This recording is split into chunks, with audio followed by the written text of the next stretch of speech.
Greetings and welcome to Mount Olympus. I am Hercules Invictus and I'm here with the scholars from the edge of time, Nicholas Diak and Michele Brittany. Greetings and welcome, those scholars. Greetings, Hercules. Sorry for the tail. That's our resident, cat that is involved in every single She's vlog. She's excited to see you. She misses you. This is Cecily. Too. Hello. Yeah, we have cats and dogs. So Yep. I'm surprised my Chihuahua's not here yet. She usually likes expressing her opinion on a wide range of topics vocally. Yes, Cecily is the same way. She has much to say and then she gets tired and will lay down and kind of quiet down, but she's kind of wound up. So that may take a few minutes. She just senses that the camera's on. She just wants to be a part of it all. Yep. Yep. She sure does. Well, we last hung out for Halloween, so I guess we got a little bit of catch up to do before we go into tonight's episode. We do. So I think in October, I had mentioned a book challenge of mine was to read a book for every letter of the alphabet. I did achieve that goal. So all right, congratulations. Thank you. Thank you. Oh, yeah, that was last year's goal. Okay. Yeah, that was I last thought you were about year. to talk about this year's stuff. Okay. Yeah, I do have this year's goals, but can talk about that later. But I will just drop that I'm reading Dune right now. And really enjoying reading that. I had seen, the David Lynch miniseries, and I've seen the more recent first and second film. So anxious to get through the book. I'm gonna say I'm probably about 2/3, and have really enjoyed it. So maybe get a chance to talk about that another time, since it's got kind of Sword and Planet adjacent, I guess. So, dude, he's got daggers. They're on a different planet. That's Sword and Planet. They have spice, yeah. That's Sword and Planet.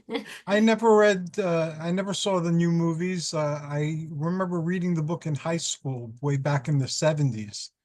Dune and Dune Messiah and Children of Dune. And that's as far as I got.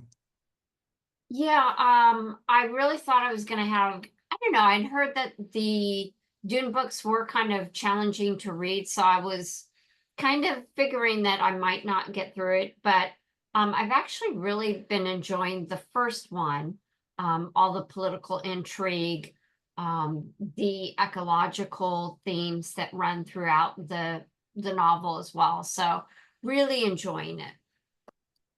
Over to you. What are you kind of catching up on? I mean, I got other stuff. Oh yeah, I figure we go back and forth. Yeah. All right, so your turn. So life thing, New Year's resolution: get a driver's license.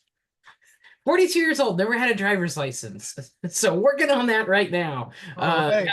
I've got my instruction permit. Michele and I go out and drive around in the parking lot. I've got a one-on-one lesson next week, so that's the growth thing for this year, is to finally get that license. We're planning a road trip to Wilcox, Arizona this September.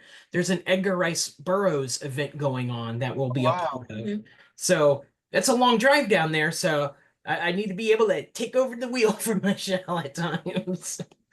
Maybe if I'm good enough to drive. It's scary up there. Yes. Yeah. I haven't driven in a long time.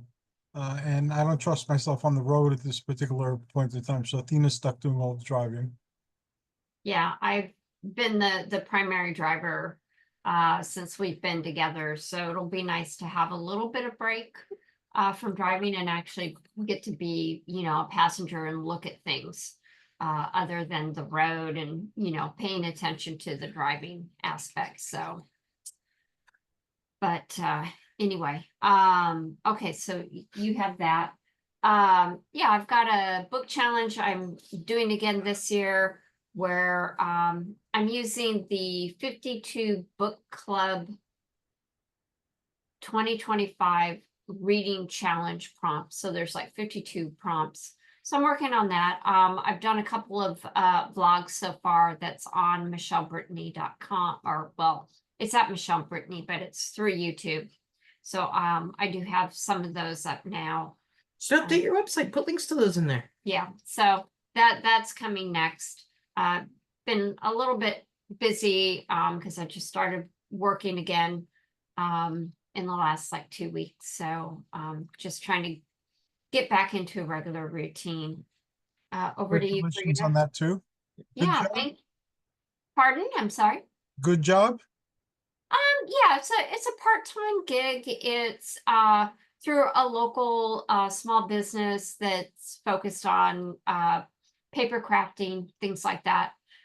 So it's timely, especially since in the news now all the Joannes are going to close. So this is a Yeah. this is a family run business. I'm part-time. So it helps to have a little bit money come in since I've been out of work for a little while. So yeah, back to you. So on the subject of Edgar Rice Burroughs stuff, there's the Burroughs Bibliophiles, which is like the literary society of Edgar Rice Burroughs fandom. And they put out a journal a couple times a year. And this is issue number 109 of the Burroughs Bulletin. And this is cool because it's my first time being published in this. And what did I get published? Why, I did an interview with Bella Cortez that finally got published. Oh, that is awesome. So I did an interview about Twar the Mighty, which is the, an unofficial Italian Tarzan film. I know we reached out, a year ago to do some stuff for her to, kind of help her legacy out. And well, there we go. Got her in the Burroughs journal here. So Have you told her? oh yeah. She should be receiving her copy soon. She gets a copy as well. So I'll have to check in and make sure she's got it. Oh yeah, she totally knows. It was That is incredibly awesome. I'm not on Facebook anymore, so I've lost contact with a lot of people. Boo. Well, we're here for you. Yeah. Thank you. Email back and forth. Yeah, we miss you on Facebook. Tor was also a son of Hercules, an unofficial Son of Hercules film. I think I have it under a Tor Son of Hercules. Go ahead with another one. I don't have that much. So. Okay. So speaking of Facebook friends, this is just a silly thing, but it's cool. I reached out to your publisher or editor, Tim Swartz. Oh, fantastic. Sent him our copy of Ancient Aliens Season 6, Volume 1 that he was on, and he signed it to us. Fantastic. Yeah, I forwarded him the email that you'd sent me. So he was a nice guy, and it was really cool for him to sign our Ancient Aliens DVD. It was pretty cool. That is fantastic. I'm working on a project with Tim now. It's on Ancient Greek ghosts. Oh, okay. Cool. What else do you have? Well, I've been getting back into comics. So I wanted to do kind of a quick shout out for people that are interested in the Mummy like I am. Image is going to be releasing Universal Monsters, and they're going to be doing a series of 4 issues on the Mummy. And the story centers around Helen Grosvenor, who was from the original Mummy from 1932. So if you have a local comic book shop, definitely go and seek them out and see if they're carrying it, and if not, see if you can get copies of it. I believe issue number 1 should be coming out soon, probably like in March time, because I happen to have like the new Image magazine, but it's already prepping for issue number 3. But it's 4 issues through Image Comics. The other thing that I just want to give also a quick shout about is because we've talked about it before, and that's Moon Knight, Fist of Khonshu. That's an ongoing series, and that's through Marvel. And the reason why I'm bringing that up is that they just finished one of the first story arc, so the trade paperback is going to be available that is great. pre-order. Yeah, so I wanted to definitely talk about that. They also have Vengeance of the Moon Knight. That's also a new trade paperback. And I think that's the story prior to the Fist of Khonsu. And then they have another one called Midnight Mission, and that's also volume 1, also Moon Knight. And I'm not sure where that fits within any of the stories, but definitely wanted to shout that out.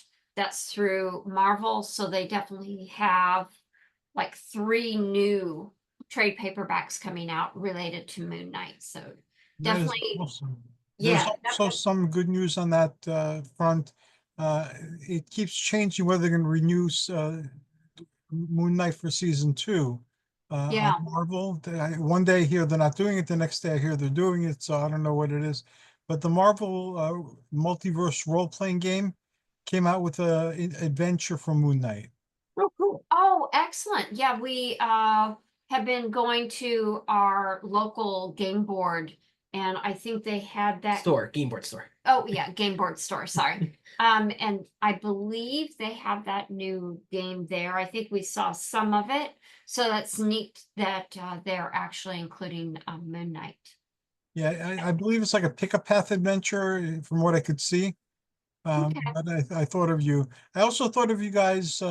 My wife and I are watching some old TV series, and we dug out Penny Dreadful. I don't know if you guys have seen Penny Dreadful. Yes, yes. Love that show. Yeah, we loved the show too. It had the Universal monsters as well as some public domain monsters. Very unique and very well done. Yeah, I know that it was on Netflix. I don't know if it's still housed on Netflix or not. I think it's unfortunate that it was a series that they ended abruptly. I don't think it was Yes. picked up. So it is kind of an incomplete series, but what there is, I think there's like three Three seasons. seasons. Yeah, very, very good show. So that's a definite watch. And it looked like they were going into the Mummy from the 3rd season. What was happening to the characters? One of the characters, the professor of Egyptology, he looked like he was going to Egypt, and it looked like they were going to set up a mummy thing. Yeah, it's been quite a while since I've seen it, so I've kind of forgotten some of the storylines, but yeah, it's too bad it didn't continue. That would have been nice. I know they did comics, so I kind of wonder if they continued, all those story arcs maybe in comic book form. I But didn't know I they don't did know. comics, so I'm going to look them up as soon as we finish tonight. Yeah, I think there were comics. I'm not sure, but all right, back over to you for your next bit of items. Well, I guess on the subject of old movies, you might know this one, Castle of Blood, also known as Dance Macabre, the Barbara Steele film from 1964, directed by Antonio Margheriti. I did my master's thesis on this movie, 15 years ago. But this is a new Blu-ray release of it from a French company called Artis Films. It's a big old box set. But I bring it up because yours truly is cited and quoted in the back book there. All right. That is awesome. So got to be part of a Blu-ray supplement. So that was cool. That's exciting. Yeah. Go ahead. So a for fun thing, Michele and I would like to go used book shopping and all that stuff. We went to our local half price books, and Michele saw this in the rare section and said, "Nick, you have to get this," and I totally got it. It's for fun. It is the Thundar the Barbarian coloring book that has never All been colored in. It is completely untouched. So I will probably, scan some images from it, print them out, color those instead. But it's awesome. That is fantastic. And surprisingly, I think it was like $30, which isn't that bad given the fact that that's a 40 years old. 40-year-old coloring book that's never been colored in. So go ahead, babe. Okay. I'm not prolific like you. Well, I got just a stack of fun things. So the other thing, there is a Christmas anthology that came out of spooky Christmas stories called Merry Creepmas. and I had a Christmas sword and sorcery story published in it. All right. So first time getting fiction published in quite a long time. So that was kind of a surprise. And then Ellen Datlow is an editor. She puts out these every year, the year's best, horror. Michele and I were in a book about 2 years ago with our horror literature book. This is this past year's book, and I'm mentioned in it for my Weird Tales essay I did the other year. So that was cool. That is very cool. I'm proud of you guys. That is fantastic. You guys are doing a lot of amazing things. And then you got a big thing completed at the end of the year. Yeah, you did. Yeah, you did. What? Oh, yes. That's a big thing. Oh, I'm sorry. Well, it's going through peer review, but the Mummy book that I'm co-editing with a colleague of mine, we submitted it to the publisher, the first round. So now it is going through peer review. We should be probably hearing back soon to, follow up with our writers and, finalize their essays and continue in the process towards eventual publishing in 2026. So, but she got it out the door. yep, right on time. So, yep, very Fantastic. happy about that. So excited. It's a very good book. I'm not sick of it after reading it about 4 or 5 times. And still see, every time I read it, I'm like, oh, that's a great point. That's, things like that. So I'm real proud of it, and I'm really excited for when it does see the light of day, and hope that others are, our writers are proud to be in it, and that a lot of people will enjoy reading it since it's such Can't wait a to go to show to both of your accomplishments. That's fantastic. yeah, thank you. That's I that's don't- all I yeah, have. I don't have anything else. So should we move to discuss tonight's movie? Yeah, well, we have about 35. All right. Well, I think 35 will be enough to cover this one. Probably so. Yeah. All right. So it's been a while since we talked about something sword and sorcery, sword and sandal, and tonight will be sword and planet as we discuss the movie Gentlemen Broncos, which don't judge a DVD by its cover. Actually, please do. It's very interesting. So I'm going to read not one, but 2 plots tonight. Well, do you want to explain why? No. Oh, I know why. Never mind. Okay. All right. So plot number 1, Gentlemen Broncos. Benjamin is a homeschooled late teen, reserved and on the quiet side. He writes sci-fi novels with the hope to get them published soon, like his hero, Dr. Ronald Chevalier. Benjamin lives in a geodesic dome house with his mom, Judith, who designs women's clothing. Benjamin attends the Cletus Authors Camp, where Dr. Chevalier is a guest. His publisher has a contest open. Attendees can submit their manuscripts to get published. Benjamin submits his novel, Yeast Lords. The I Broncos. saw that movie. He attends a class led by Dr. Chevalier, but becomes disenchanted seeing the author being full of himself. He leaves the writers' conference early. Chevalier, I'm just going to say Chevalier just because I can't speak French, is doing readings of the manuscripts and he's finding them awful. His publisher contacts him to say his own newest manuscript stinks and he needs to submit a new one. Chevalier happens onto Yeast Lords and loves it and decides to submit it as his own, changing the character's name in the process. His publisher loves the story and immediately sends it to print. Meanwhile, Benjamin is back home, helping his mom out with her clothing, hanging out with a big brother type person named Dusty, and being involved in the filming of projects done by Tabitha and Lonnie, 2 self-absorbed students that he met at the retreat. They express interest in shooting Yeast Lords. They pay him $500 via check that isn't even valid for another year. Benjamin watches the low-budget filming and seeing all the changes to the script leaves the set.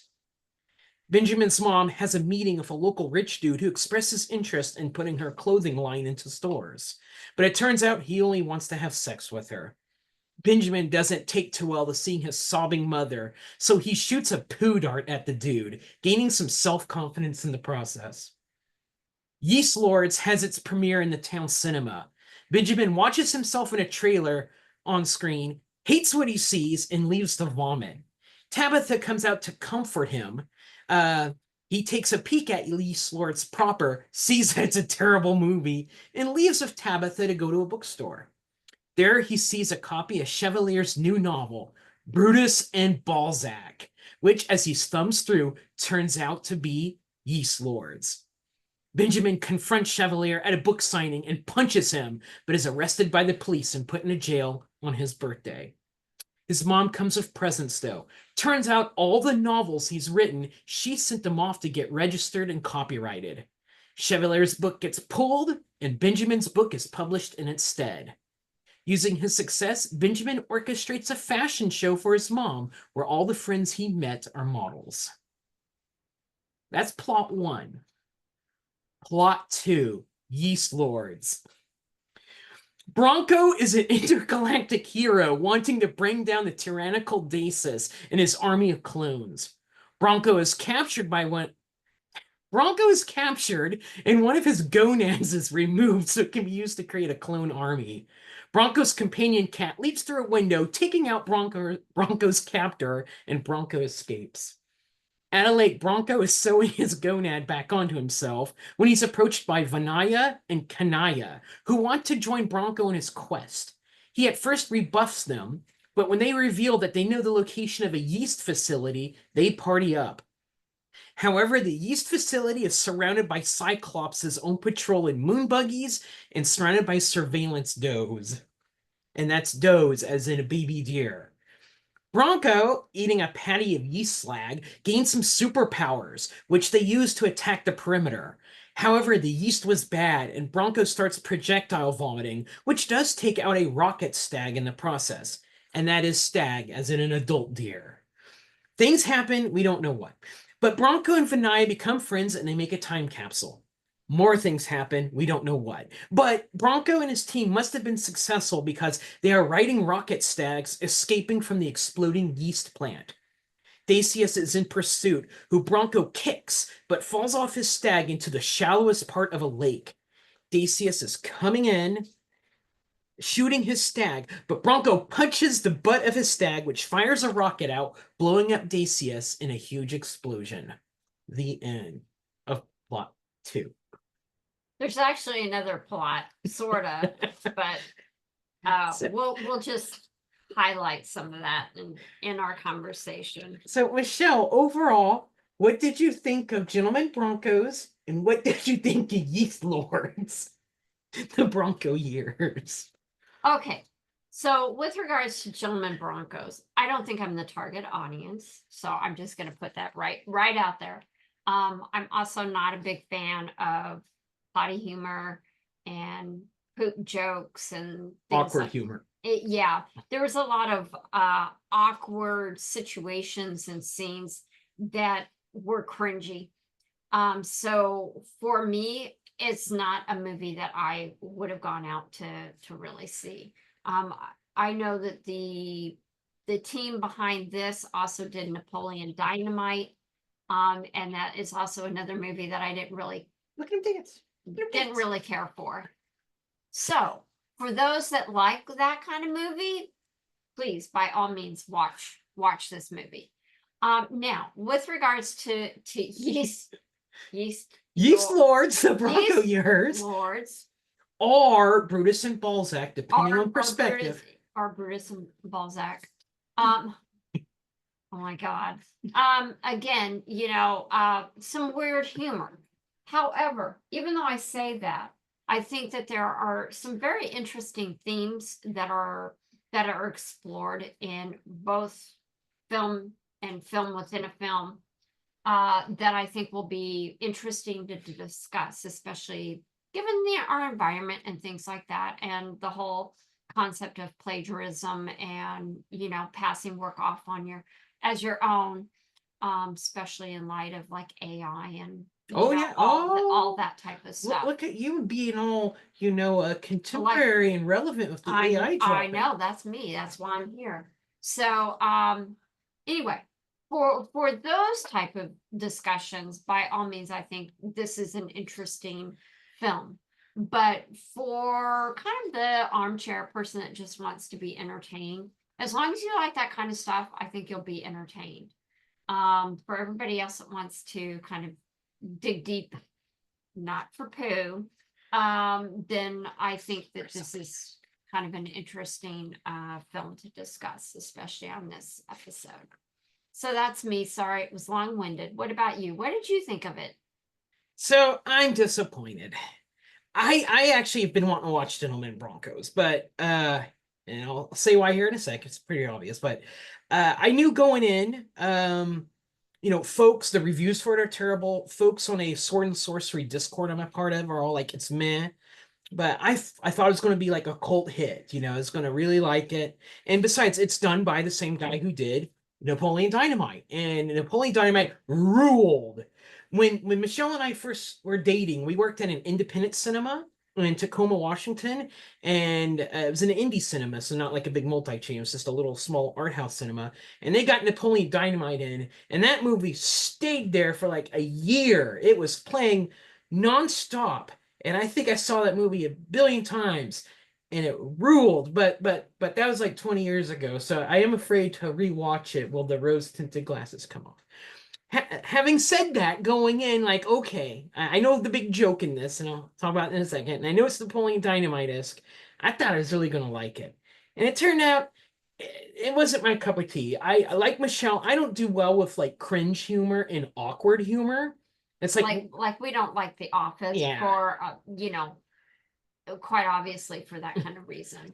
The movie is quirky. I like its quirkiness. Any scene that's got either Sam Rockwell or the guy that plays Chevalier is gold. Everything else is Jermaine yeah. Clement. He steals the movie. Now, Oh my gosh, does he ever? so that kind of brings us to the point. Why are we even bringing this movie up on the podcast? And I'll tell you exactly why.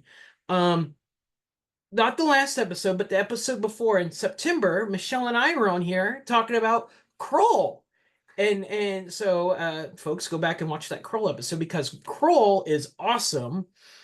But Kroll has a character, a Cyclops. And when we rewatched Kroll, I had a memory jog of seeing like the trailer or something from Gentlemen Broncos, which had been recommended to me years ago, and I just forgot about it. I was talking to someone, I don't know who, about Lynn Carter, and someone said, you should check out Gentlemen Broncos because there's a subplot that's basically like a Lynn Carter character. And then I saw a trailer, and the trailer shows the Yeast Lords parts, and the Cyclops in the Yeast Lords parts are basically homages or recreations of the not cyborg Cyclops. Did I say whatever? No, you said Cyclops. Okay, Here. the Cyclopses in Gentlemen Broncos / Yeast Lords are like 1-to-1 to the Cyclops in Kroll. They look exactly the same eye, same everything. It's obviously an homage. It's obviously the director said, I want Cyclopses in this film, and I want them to look like the one from Kroll. And so that was the linkage. When we watched Kroll, I'm like, oh my God, that Gentlemen Broncos, we gotta watch it for the Cyclopses. And even though the movie didn't deliver, the Cyclopses delivered. So we got another dosage of Kroll Cyclopses in this film. So that's why we're bringing it here as kind of a tangible follow-up to Kroll, which I can't believe I'm saying it because probably people would disagree, but Kroll is very much the superior movie to Gentlemen Broncos. And it's called Kroll. Yeah. Yeah. So let's start. I guess we'll start with just the movie proper, and then we'll talk about the Sword and Planet elements. Okay. I know Michelle hates it. I think I gotta bring up Napoleon Dynamite again, because Gentlemen Broncos is basically Napoleon Dynamite 2.0. It's the same type of movie where it's a small rural town. The main character is like an outsider teen that's extremely awkward, and there's no real plot per se. Napoleon Dynamite is just like a whole bunch of this like kind of awkward, funny scenes, loosely connected. And then at the end, there is a plot where like one of the kids runs for school president, and Napoleon Dynamite dances to Jamiroquai, which is awesome. Uh, but the movie is pretty plotless, pretty listless, but it's very charming. And I think the director said, you know what, I'm going to plug those holes in Napoleon Dynamite and remake Napoleon Dynamite into a better movie. I'm going to try to give it a plot. I'm going to try to give it character development. And I think in the process, he basically ruined lightning in the bottle that he had for Napoleon Dynamite, because it's the cringe humor part. Both movies are awkward characters where awkward things happen to them. The difference in Napoleon Dynamite's, the titular character is he's either oblivious to it, or he's unflappable and he doesn't care, or maybe it's a little bit of a Dunning-Kruger effect. I don't know, but when things happen to him, he really brushes it off and keeps going. So you're never really laughing at him or feeling bad for him. You're actually really rooting for him. But the main character in this one, Benjamin, is like the same type of character, except he's not very. He's self-aware. He knows what's going on. He not only does he know what's going on, but he's a very pushover character because he's homeschooled and not big on the world and very reserved. So characters really take advantage of him, and a lot of the sequences that happen to him are at his expense, the office type humor, where instead of laughing like you would in Napoleon Dynamite, I think you feel cringy and awkward and sad for the character, which may be the point, but again, that's not our cup of tea. No, yeah, I had a difficult time with his character because of that. And I mean, I'll be honest, I'm pretty introverted, so I mean, I'm also probably a big pushover too in a lot of ways. And so, I mean, I could relate, but also feel his frustration and how it, you just keep getting pushed and pushed, and then you finally lash out. And it's, he got arrested, just for trying to get the Dr. Chevalier to actually, Confess that acknowledge, confess that, he stole the guy's book. So it's stuff like that, and it just made it cringy. I liked the relationship between, I'm gonna say, I think everybody that was in the movie, I think, acted well. And I think there's no bad acting. It's Yeah, just all situation, right? yeah, it's the situations that is what brings it down for me. This movie had a $10 million budget. And I'm Wow. going to tell you, I know where all the money went. Well, a lot of it went to the soundtrack. The soundtrack is slapping. Yeah, the soundtrack is actually fantastic. All, like music from the 80s, 90s and stuff that, by the artists. So they spent a lot of money to get all this music in there to go with the film. Well, the title sequence of this film, I think, sums up what this movie should have been trying to accomplish, because this movie has these homages to 60s, 70s, and 80s sci-fi. So the title sequence is all these they're fake books, but they all look like old DAW sci-fi books from the 60s and 70s, all the Bantam classics and doll books and whatnot with covers, but the covers are changed to say, Yeast Lords and whatnot. And the song In the Year 2525 plays over it. And it works. I mean, that's a great sequence, and that song really goes with the movie as well. Who sings that song? Like Zavrev and Gravrev or something like that. But you know the song. Yeah. Zachar and Evans. Yeah. It's like, and then with the Kroll Cyclopses and the doctor character, who I think is a Lynn Carter character, we'll talk about in a second. It's like there's these homages to these 60s and 70s sci-fi, kind of like that was in the movie Mandy with Nick Cage. But obviously done way different. But the movie just doesn't capitalize on it and sticks with that cringe humor. Yeah.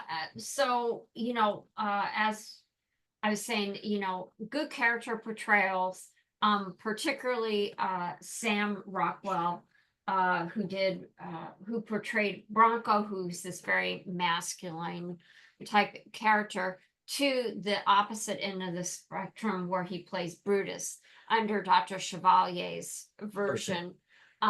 With a very effeminate male, very, very different. So you get to see quite a range in acting abilities of Sam Rockwell, and I mean he rocks it out. I mean, you know why he joined this film was Yeah. because he was going to be able to do the weird stuff like riding Yeah. a rocket stag and stuff. Yeah, I'm sure he really wanted that on his resume.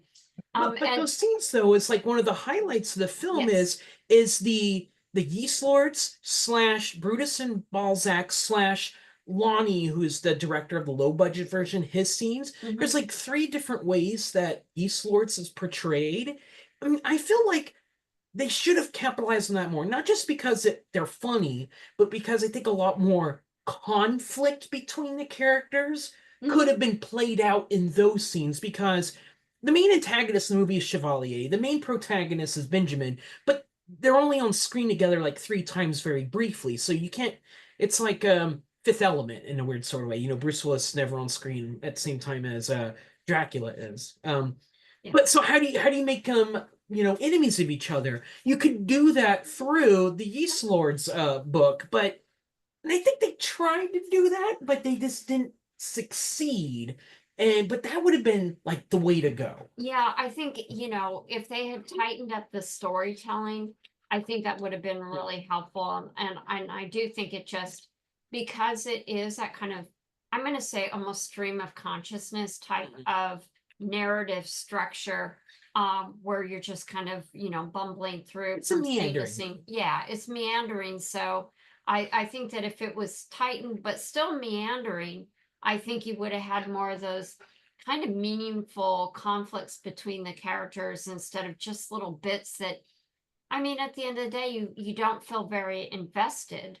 I think that the other kind of really good character, and I think this will segue well, is Jermaine Clement, who plays Dr. Xavier, who is the villain steals the show. Yeah, he really does. And I mean, he really embodies a lot that we see in kind of a writer's community.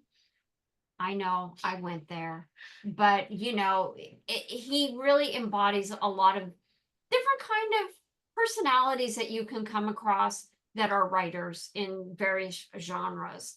And, he embodies that, and he did it really quite well. If anyone has ever watched Garth Marenghi's Dark Place, the character Dr. Chevalier is basically Garth Marenghi, this self-absorbed hack writer that writes terribly but is somehow successful, that thinks the world revolves around them. But to us, audience, they obviously aren't, and that's where the comedy comes from. But he is basically a fantasy writer version to Garth Marenghi, who is a horror writer.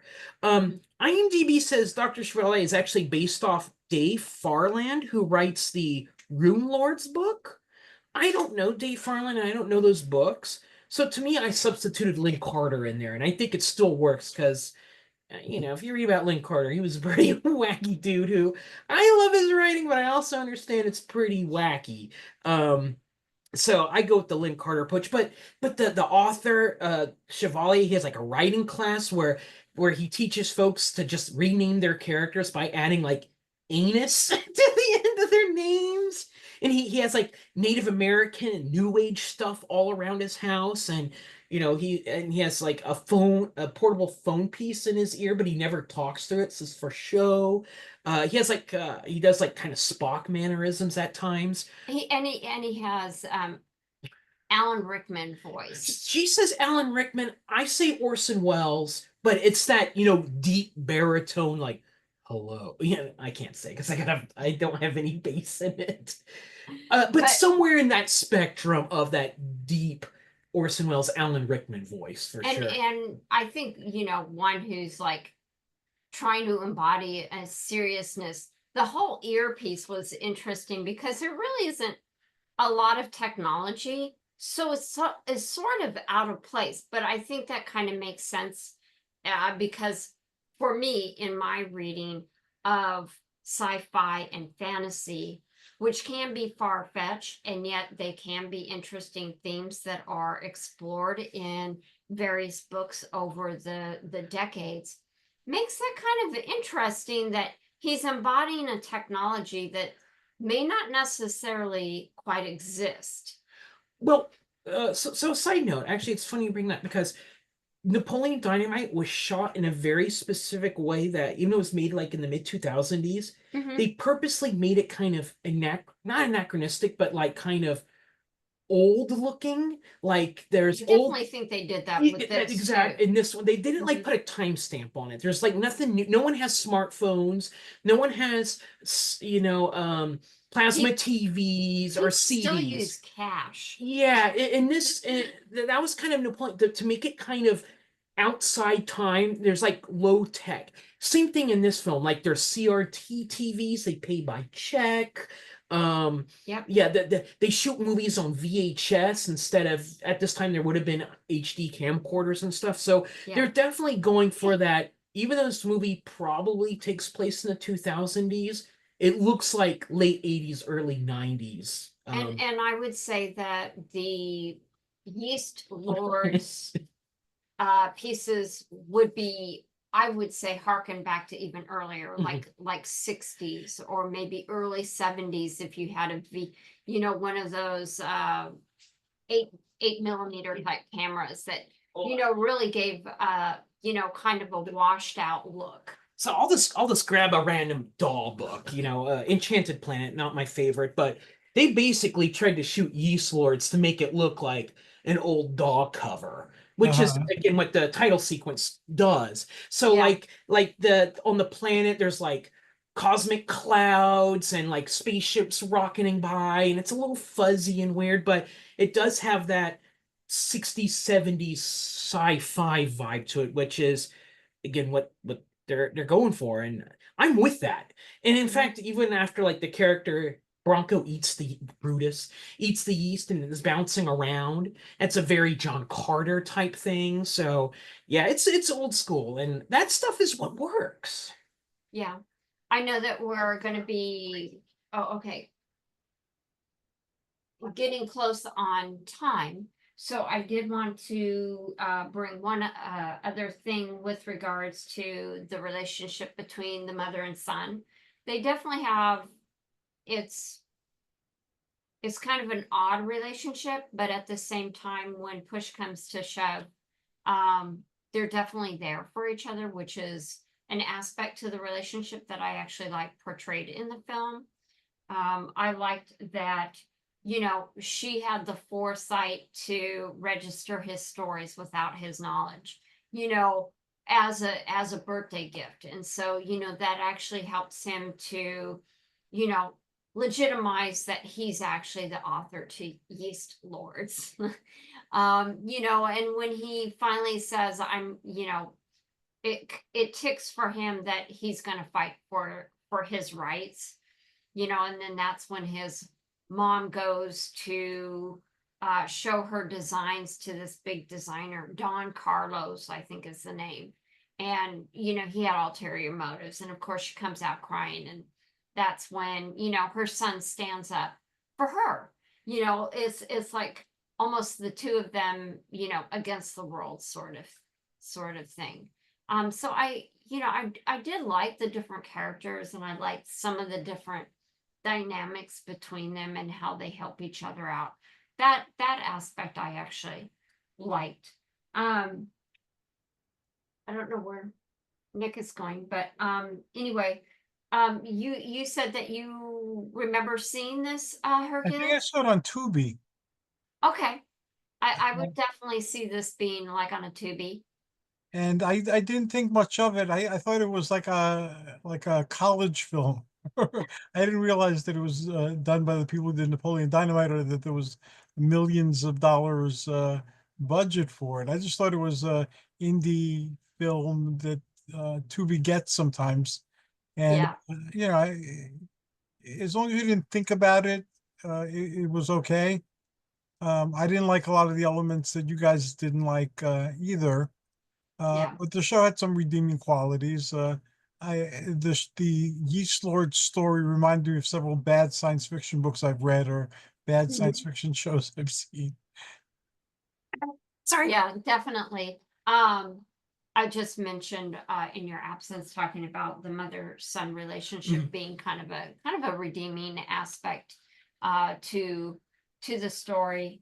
And then I was going to talk a little bit about AI, unless you wanted to say something about the mom and son relationship. It's, you know what? I think the only thing I'll add to that is it is a little heartwarming. Obviously, both very lonely people. She's a single mom. Unlike the thing about Napoleon Dynamite is the titular character doesn't have any growth through the movie. He's exactly the same in the beginning as he is at the end. Gentlemen Broncos, I think there's a little bit of growth. Yes. Like, so 90% of the movie is the same, but once like his mom, he sees his mom fret and everything, he finally gets courage and confidence to start standing up to things. And that's when he shoots Guy with a poo dart. That's where he punches Chevalier and stuff like that. So he gains a little bit of courage and maybe a little bit of self-confidence to do stuff. So in that regard, yeah, the mother-son relationship does provide a character growth arc that would not have been found in Napoleon Dynamite. Yeah. You take over for that plagiarism stuff because that's good stuff. Yeah, so a big part of the story is the fact that you have plagiarism. And Dr. Chevalier hates plagiarism. Yes, he actually says that he hates plagiarism. But as soon as he happens to see Lonnie and Tabitha touting their new film, Yeast Lords, and of course Dr. Chevalier knows that that's what the original title was, he was immediately on the bandwagon to find out if he could sue Lonnie and Tabitha, who are just local filmmakers. Yes, they're self-absorbed and everything, and they do make their own kind of interpretation and changes to Benjamin's story.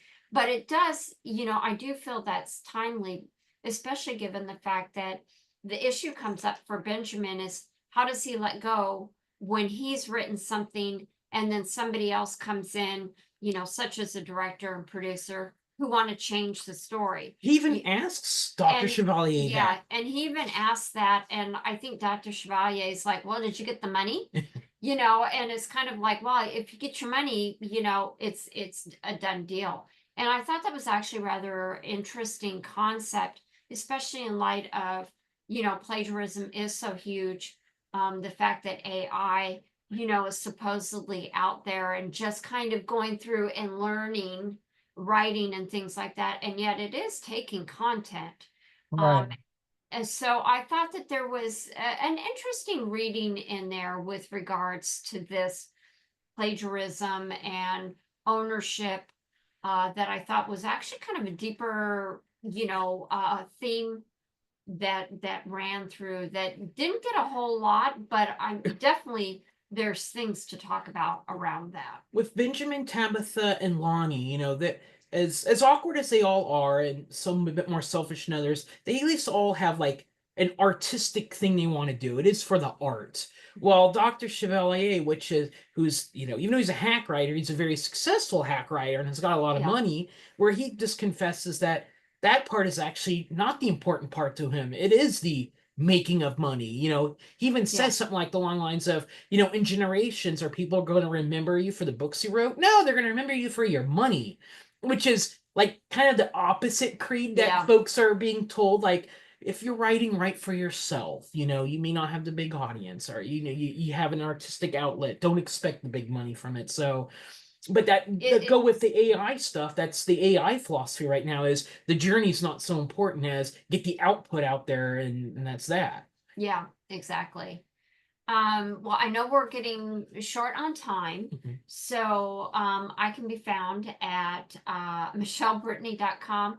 Once in a while I update, and I promise that I will, because I do have a lot of new things going on.